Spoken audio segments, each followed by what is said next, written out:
Hello YouTube, this is Morgan, Airspeed Prime here with my next Sword Art Online light novel review. This one's going to be for Volume 10, which is Alicization Running. The second book in Alicization obviously being what the third season of the Sword Art Online anime is going to be about. And yeah, here is the cover. We have Kirito and Sortalina. I think that's how you pronounce her name, I'm not entirely sure. It's Sortiliena,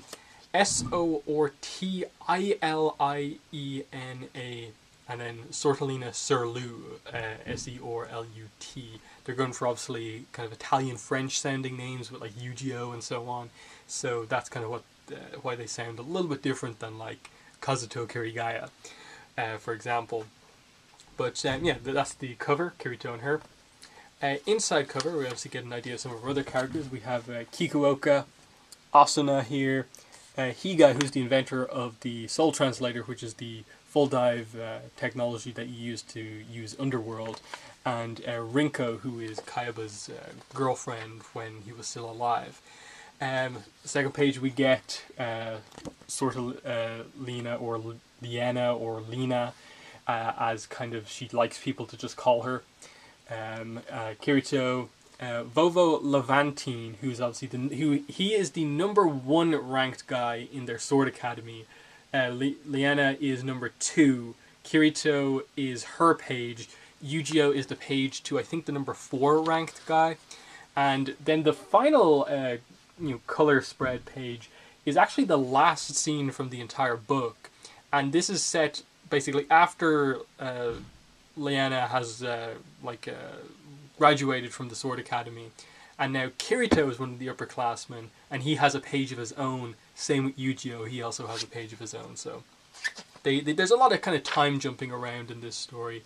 Yeah, not in the sense of like they go back and forth, but just like they only focus on the key moments. They don't spend a ton of time getting to places. It's like, you need to see this, let's skip ahead, you need to see this. And I kind of like the pace that it has. Last color bit is just an idea of the world map of this area. The focus here mainly on Centauria, which is the place where they're having this kind of tournament where the Sword Academy is, basically. So, yeah. This book is broken down into 2 sections. The first couple of chapters, about the first like 3/8 of the book, are focused in the real world. And basically Asuna trying to find out where Kirito is, because at the end of Volume 9, Kirito's heart stopped beating in the ambulance after he was injected. And what they establish here is that what they know is that his heart started beating again, they got it going again. He is currently, basically, his medical stuff is being looked after by Wrath, the company that he's working for at the moment. But they're kind of keeping him away in secret. They're not really telling, like, Asuna, Sugaha, Kirito's mother, where he is. So it's a huge secret, and they're all wondering if there's some sort of conspiracy theory here. Why is Kirito so important that they're going to such efforts to keep him away from everyone? And just, like, what's happening here? Why is so much money being spent on this? So they're trying to figure this out. They get Yui involved to try and obviously, like, figure out by searching. And eventually what happens is that they realize this company has to be way more powerful than they initially thought. They end up finding out about this kind of what do we call it, like ocean, like this structure out in the ocean that seemingly is for one purpose, but clearly the amount of money that was put into making it has to be for another purpose. And so they realize that, okay, Kirito has to basically be held on this thing called the Ocean Turtle, which seems like some sort of a specialized location for, obviously, a company like Wrath. And what they do is they immediately cut to Rinko arriving on the Ocean Turtle. She's finally agreed to join the project, the Soul Translator project, after having refused the calls all of this time. So she brings her assistant with her, and it leads up to this really, really great moment where, first of all, when they get in there, we get the Kikuoka reveal. That there's way more to him than we initially thought. He's not just some random government guy who hates his kind of job dealing with all the VR issues that happen. He actually works for the Japan Defense Force. I think that is what it's called. the Japan's self-defense force. So he basically works for the Japanese military, and he basically is interested in the VR and kind of gaming aspect and the technology about that for its military applications. We'll get into why exactly this Soul Translator project is so important to him, but he has a pretty high position in the military, and suddenly this guy becomes super, super important. And I think that's such a huge reveal, because I wasn't really suspecting him of anything at all. I just like, oh, he's that guy they sometimes play the game with, and he maybe just spends a little bit too much time, like wants to find out every detail of the story of like Aincrad that they were in. But anyway, what happens is once they realize Kikuoka's in charge, the assistant steps forward, takes off the wig, the blonde wig that they're wearing, and it's revealed to be Asuna. So Asuna just goes from basically like, oh cool, we basically found that Kirito's on the ocean turtle, to like next scene she's right there in the middle of this super secure facility. So that's going to be a really cool like reveal, awesome Asuna moment in the anime when it happens. Just I can imagine how they're going to animate that. It's going to be a really, really nice shot of Asuna when she just kind of takes that wig off. I can picture exactly how they're going to do it. I hope they get it right. But anyway, once that happens, the core of what happens here is that basically Kikuo is just like, okay, you're here, we'll explain to you what happened. It's quite a long explanation to get to why Kirito is so important, but let's start. And effectively, the first, as I said, 3/8 of the book are just a really, really long explanation of basically everything. It explains most of the mysteries about the first Alicization book, about like what's going on here, the time acceleration, memory aspects, fluctolights. It gets it all out basically in this book. And effectively what it is that this Wrath Company is basically experimenting to try and ultimately create a perfect, like, smart AI. Not a type of AI like Yui, who is revealed to kind of just be a top-down AI, where they're just a really, really highly advanced computer system that gives, like, good responses to things that you say to it, but can't necessarily think for itself. What Wrath is trying to do is create a bottom-up AI, where it is basically a replication of an actual human brain. And they do this via fluctolights, that they're effectively trying to replicate, use a blank human soul in a way to create an artificial human intelligence. And after their experimentations, they realized that, okay, you can't just copy an adult's fluctolight. They've learned how to copy people's fluctolights, but you can't just do that, because there's so much data involved in terms of what makes someone unique, that it creates this issue of like the copy has issues with dealing with the fact that it is a copy, because it should be an individual, because it's a copy of someone who is an individual. So they realized that the best way to do things is to actually copy the fluctolight of a newborn baby, where there's no influence whatsoever of anything. It is literally just a blank human soul, which they reveal is basically when someone is born, their fluctolights are like 99.8% like identical. The structure fundamentally isn't any different. It's when you time spent as a being basically shapes you into what you are. That last kind of 0.2% is kind of what makes you an individual. So effectively what the Underworld is, as they explain it, the Underworld is a simulation of a bunch of these artificial fluctolights that they place in this virtual environment and watch grow. So how they do this is that two of the other staff members on the Wrath project act as like the mother and father of the first couple of fluctolights.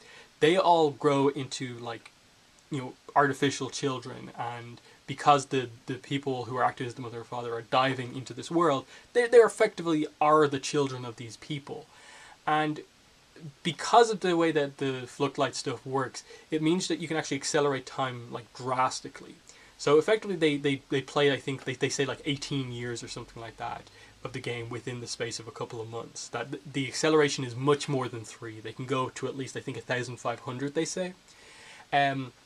The only limitation is that they say that it doesn't waste your life, but it does waste the life of your soul, your Fluchtlight. But your Fluchtlight on average has a lifespan of 150, as opposed to like the body, which usually has a lifespan of 100. So there is some time that they can actually spare, like at most like 30-40 years of someone's life they're going to allow them to spend in this. So Kirito, we know, has spent about, probably at this stage, like 10 years, and so, you know, it's not too big of a problem that they've taken that life away from his soul, Fluchtlight. But anyway, so what they do is they then take the humans out, the mother and father out, and basically just allow this started population of AIs to grow and prosper and become effectively a full nation in the underworld of artificial people. All Fluchtlights, artificial AIs, bottom-up AIs. And they accelerate this and basically watch 370 plus years of this civilization. And that's the underworld that Kirito's in. He is in this simulation. Every other person in the Underworld game is an artificial Fluchtlight, stemming from this experiment that they did, you know, not that long ago because of the time acceleration stuff.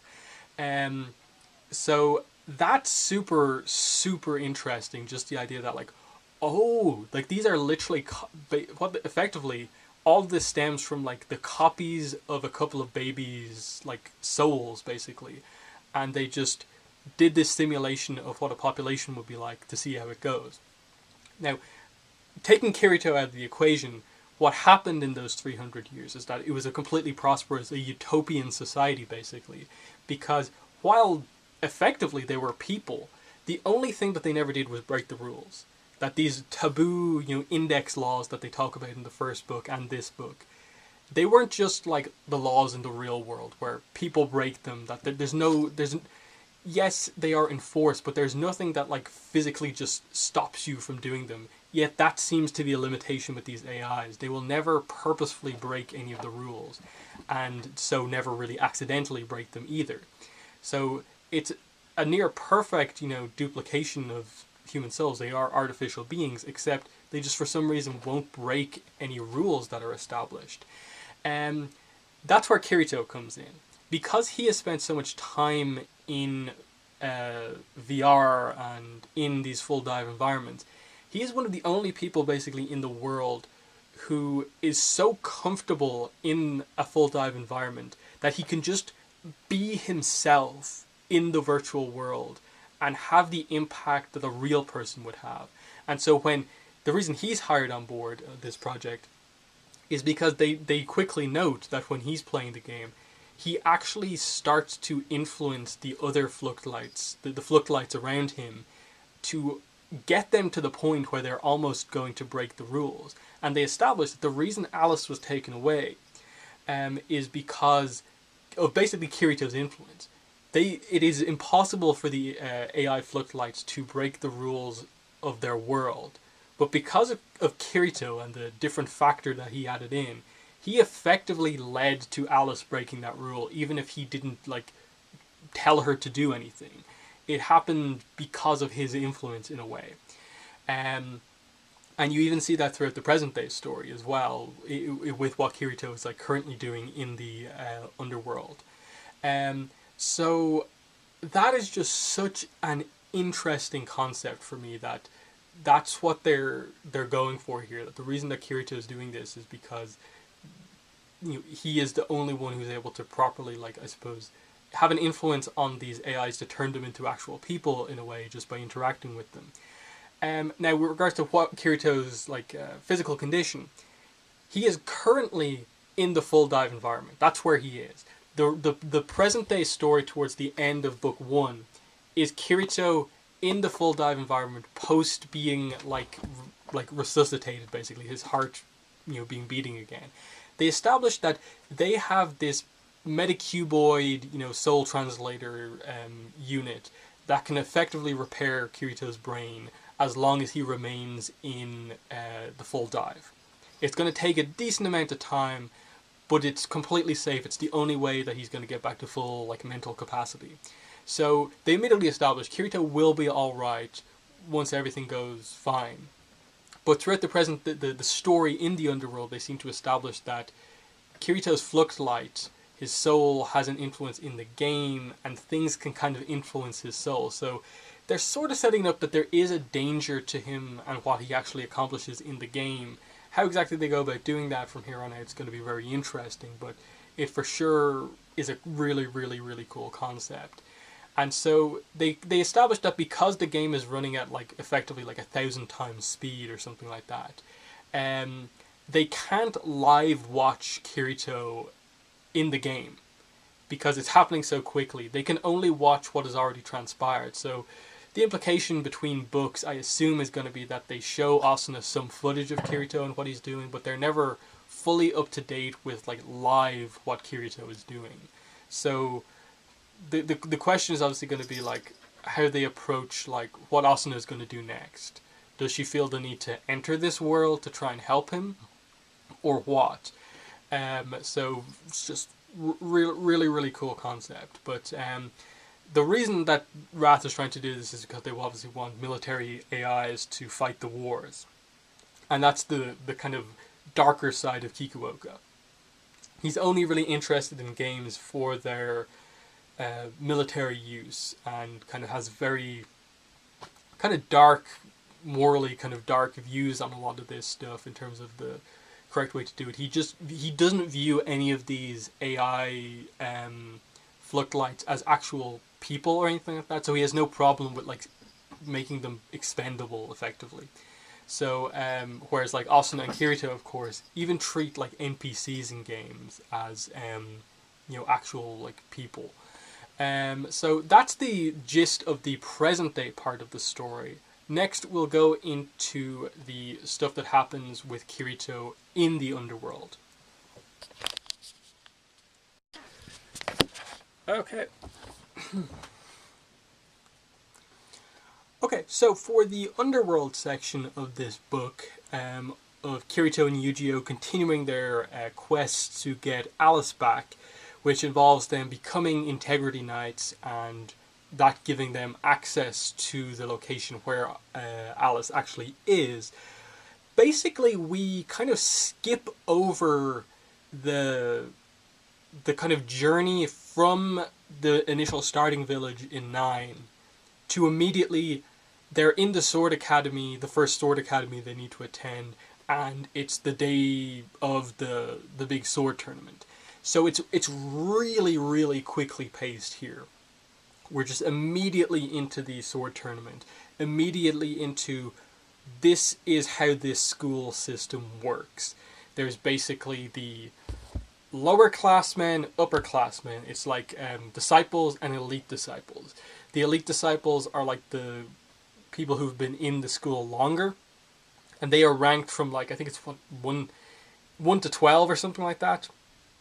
And anyway, what happens is the elite classmen choose basically their choice of the lower class, the lower disciples, to be their page, who they will instruct to be a better swordsman, and the page will have to do kind of work for them. So we get our number 2 ranked student, Liana here, who chooses Kirito as her page, and then the number 4 ranked character, who isn't particularly important in this book, chooses Yu-Gi-Oh as his page. So it's just establishing that of this kind of group of recruits that enter the kind of Sword Academy here, Kirito and Yu-Gi-Oh stand out. And it's because, obviously, Kirito has thought Yu-Gi-Oh Aincrad style, as he calls it. Which is basically like Kirito just kind of creating his own sword style based on sword skills from SAO. And the key thing here is that makes it different is that while most of the other sword fighting techniques that we see other characters use here are like really solid to the point, there's a great form to them, they only have, for the most part, like one sword skill. Like other characters only have one sword skill that they can use, whereas the big thing with Aincrad's style here is that Kirito basically, depending on the power of his sword that he's using, has access to any sword skill he knows how to activate. And so it makes Aincrad's style this very creative technique that's kind of what we get. And a lot of the book in the Underworld section here is basically about establishing how swordplay in the Underworld works kind of in a much more detailed way. Addressing how sword power is, how exactly they fight, how sword skills work, the kind of hierarchy of the different students and so on. It's not a huge story. Kind of like when you really break it down, the Yu-Gi-Oh! Like Kirito stuff from the first book isn't a huge story either. It's just like they need to cut down the tree, they find the sword, they the girl goes out, they save the girl, they level up, they take down the tree. Here it's kind of like they enter the tournament, do really well in the tournament, and we just kind of immediately kind of progress from there. Kirito, having done well, is kind of asked like basically the day before like the big graduation kind of thing for the upperclassmen. He's basically like to Leanna, he's like, you have never managed to beat the number one student, but like I really, really want you on your last day in the academy to beat him. So he's like, I will show you kind of what I've been hiding from you this entire time, which is the ultimate skill of my Aincrad style.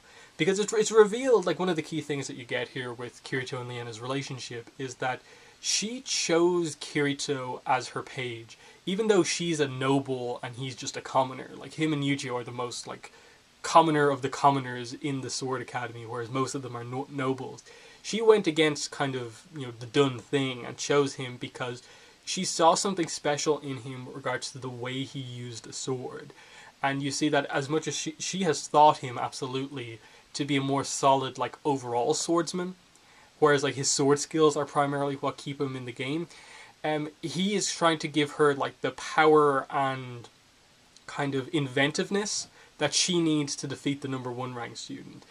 And the idea here is that they seem to limit sword skills. They establish here that in SAO, once you knew a sword skill, you could use that sword skill regardless of what sword you were actually using. Once you could use it, that was fine. Here they kind of established that if you're only using a wooden sword, that can only do so much. You can only do like 1 or 2 part sword skills with that. So 3, 4, 5 part sword skills don't even work using a wooden sword. But they obviously have the blue rose sword, which they found from before. That's Yu-Gi-Oh's sword, and Kirito can do like the 4-part sword skills with that, and it's fine. We also, towards the end of the book, get Kirito's sword made. It's revealed that it took a full year for the kind of swordsmith carver guy to carve this piece of the top of the Gigas tree into the end sword. So it's a complete wooden sword, but because it's so powerful, the tree was so powerful, it is this black piece of wood. It's the first black sword within the game, and it is a level above the blue rose sword. So Kirito's sword is actually a little better than Yu-Gi-Oh's sword, and he gets a chance to use it. He tries to test it out. He tries to use a 5-part sword skill, but it doesn't quite work, and he's not sure if it's because of the sword or like himself, or that just that skill doesn't exist in the game. And what ends up happening is that the number 1 ranked student sees him doing this, and he gets mud on him, and it's seen as this big like, you have dishonored me by like putting this dirt on me. And basically, because he wants to test himself, the number 1 ranked student challenges Kirito to a duel. They're going to have this duel. It's a first strike duel, and everyone comes around, even Leanna, and Kirito's kind of like, oh, is this going to feel like I'm betraying Leanna, that I'm kind of doing this when she needs her victory? But she reveals that, no, I want to see your sword skills. You said you were going to show me your ultimate sword skill. Show it to me in battle. Beat the number 1 ranked guy and show me that I can beat the number 1 ranked guy. And what ends up happening is that the fight ultimately ends in a draw, with the idea that they really start to delve into the idea of like your Fluctlight being a way that you can gain power in the game by like visualizing success. In that Kirito also has this experiment going on the side with gardening, where he's basically like, oh, this specific flower can't grow in this area. It only ever grows in this area that's really far away from here. And he's like, what if I can like break this game a little bit by getting seeds of this flower, planting them here, and basically just every day watering it and constantly like aiming thoughts at the flower of it will grow. And eventually it's revealed to be the case, that he can make something grow and kind of, in a way, break the rules of the game by just imagining it so. And similarly with the sword fighting, the more confidence you have in the fact that you will win, the more confidence behind your strikes, the more powerful that you actually are. And so he ends up basically, the idea is that the number one ranked student is so physically powerful that it looks like his sword skill is about to power through Kirito's skill. But Kirito, has a big moment of just like, they kind of do it where like, he gets this, like someone speaks to Kirito and it's kind of like, is it Asuna, is it Alice, is it a combination of the two or what? And it's just like he powers through and the fight ends in a draw. But there's the implication that if the fight was allowed to continue, Kirito might have won because he kind of had the advantage towards the end. But in the end, they kind of really quickly just resolve it that, okay, like Liana graduated, she managed to defeat the number one ranked guy in her final battle and went on to enter a higher tournament where she just lost out. And it's a bit weird that like she set up this entire book as this like pretty important character, and then they just really quickly go through like, after school, this is what happened to her. I assume we'll see her again over the course of this journey because Alicization is a really long series. But for now, it seems like Liana is kind of out of the picture. And we're obviously set up that now Yu-Gi-Oh! And Kirito are the elite disciples. They have their own pages. We roughly get introduced to the two girls that are their pages at the end.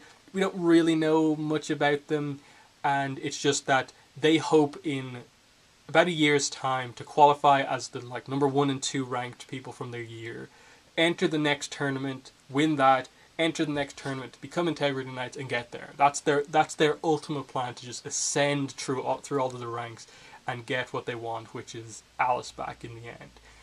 The interesting thing throughout this entire section of the Underworld plot is that we get most of our information about what's happening through this observer character, who's established to be some sort of a like magic familiar type being. It's not a human, and they have the ability to like use the sacred arts, basically the magic of this world.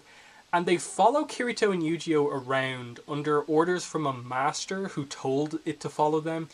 And basically it kind of influences events so that Kirito and Yu-Gi-Oh's kind of journey story will be more interesting. In that like in the tournament, it basically like separates Kirito and Yu-Gi-Oh so that their journey will continue, that they can both get to the end of the tournament and qualify, that they won't have to face each other in the first round and one of them lose out. Little things like that the familiar does, and the idea here is that the familiar is kind of like an AI in a way. It's not meant to feel anything, it's just meant to like, my mission is to spy on Kirito and Yu-Gi-Oh and follow them, but it begins to care about Kirito and Yu-Gi-Oh in that it becomes interested in seeing what these two do, and it starts meddling and kind of going against orders, which it had never done before. And obviously it makes the points that like Kirito, clearly this familiar like observer notes that Kirito is having this influence on a lot of people, and it's even having an influence on him, plus like Yu-Gi-Oh and so on. So the idea also is that it's clearly from the human empire because it has never seen the dark territory. So I don't really have any speculation on what it is, but it's super, super interesting. There's a couple of other mentions of like other characters, like I think the Great One is something that's mentioned at some point in the story. I'm not really sure what that is, but for sure a lot of interesting stuff, but a much smaller scale story here in that it's basically just sword tournament, success, couple of scenes with like Kirito and Liana establishing their relationship, and move on. There is in no way a romance set up here, which I very much appreciate. Kirito, when he first like talks about her, because it's in the first person in this section of the story, notes that, you know, of course she is attractive, but it doesn't go beyond that. He respects her as a swordswoman, and the fact that like he is her page and he does what is needed and helps her to train, and by the end like really wants her to be a success. And it's not really at all in a romantic way. And there's even allusions, because he's giving the narration, that like he specifically is like avoiding a lot of contact with like female characters for the most part, because obviously Asuna is what he's thinking about. Because we know he has all of his memories from the real world, except the only thing he doesn't have was Asuna's answer to the question of will she come with him to America. But that's basically it. We end with just their elite disciples. What's the next stage of their journey? They both have their special swords. They're both high-level swordsmen now. Where are things going to go from here? And then the question in the present-day side of the story is, of course, what's Asuna kind of going to do next? Is she just going to monitor Kirito and stay on the Ocean Turtle? Is she going to tell the others? How's all that going to work out? And what, I suppose, is Kikuoka and all those characters doing in terms of monitoring this? And like, where's the nature of the experiment at this point in time? They're the sort of questions that we're having. There's still a bunch of mysteries to be resolved, but overall, 2 volumes in, Alicization is really, really, really fascinating. So, highly recommended. 2 volumes in. Definitely read them. But that's the video. In the comments, let me know what your thoughts were on the book if you've read it, or just the review if you've just watched this. But that's been the video for today. Thanks for watching, and bye.